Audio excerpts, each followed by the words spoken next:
নমস্কাৰ আজি অসম ইতিহাসৰ 20টা MCQ আগবঢ়াইছো এই প্ৰশ্নসমূহে নিশ্চয় উপকৃত কৰিব আজি প্ৰশ্নসমূহৰ প্ৰথম প্ৰশ্ন হৈছে চুকাফাই কেতিয়া চৰাইদেউত আহোম ৰাজধানী নিৰ্মাণ কৰিছিল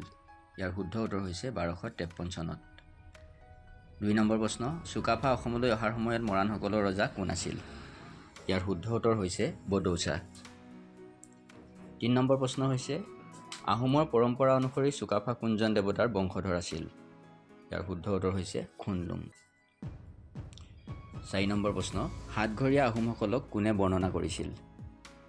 ইয়াৰ ভিতৰত শুদ্ধ উত্তৰ হৈছে সুবিনভা 5 কমতাপুৰ বিৰুদ্ধে প্ৰথম যুদ্ধৰ সময়ত আহোমৰ ৰজা কোন আছিল ইয়াৰ শুদ্ধ উত্তৰ হৈছে চুখাংফা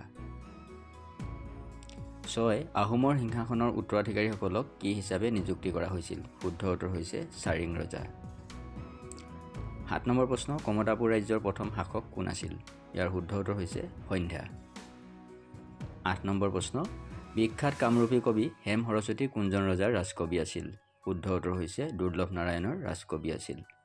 9 নম্বৰ প্ৰশ্ন চিকন্দৰ চুৱাহে কাৰ শাসনকালত কমতাপুৰ আক্ৰমণ কৰিছিল শুদ্ধ উত্তৰ হৈছে ইন্দ্ৰনাৰায়ণ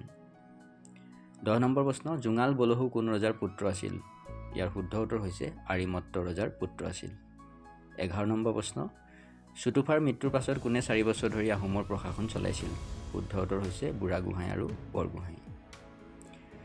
12 নম্বৰ প্ৰশ্ন আহোমৰ ৰাজকীয় লোকসকলৰ সমাধি স্তূপবোৰক কি বুলি কোৱা হয় শুদ্ধ উত্তৰ হৈছে মৈদাম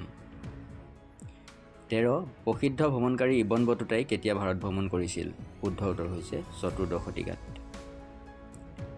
কোনজন আহোম ৰজাক বামুণী কোঁৱৰ বুলি জনা গৈছিল ইয়াৰ শুদ্ধ উত্তৰ হৈছে চুডাংফাক দিহিং নদীৰ ওচৰৰ চৰগুৱাত কোনজন ৰজাই ৰাজধানী নিৰ্মাণ কৰিছিল ইয়াৰ শুদ্ধ উত্তৰ হৈছে চুডাংফাই নিৰ্মাণ কৰিছিল আহোম ৰজাসকলৰ ৰাজ্যাভিষেক অনুষ্ঠানক কি নামেৰে জনা গৈছিল শুদ্ধ উত্তৰ হৈছে হিঙৰি ঘৰত উঠা নামেৰে জনা গৈছিল 17 নম্বৰ প্ৰশ্ন হিঙৰি ঘৰটো কিহেৰে নিৰ্মাণ কৰা হৈছিল শুদ্ধ উত্তৰ হিঙৰি গছৰ কাঠেৰে নিৰ্মাণ কৰা হৈছিল 18 নম্বৰ প্ৰশ্ন আহোম ৰাজ্যত দেওধাই বুলি কাক কোৱা হয় শুদ্ধ উত্তৰ হৈছে পুৰোহিতক দেওধাই বুলি কোৱা হয় 19 নম্বৰ প্ৰশ্ন তলৰ কোনটো ৰাজবংশই অসমত ড্ৰেগন খোদিত সিংহাসন ব্যৱহাৰ কৰিছিল শুদ্ধ উত্তৰ হৈছে আহোমসকলে আজি অন্তিম প্ৰশ্নটো হৈছে আহোম আৰু কছাৰীসকলৰ মাজত প্ৰথম যুদ্ধ কেতিয়া সংঘটিত হৈছিল শুদ্ধ উত্তৰ হৈছে 1490 চনত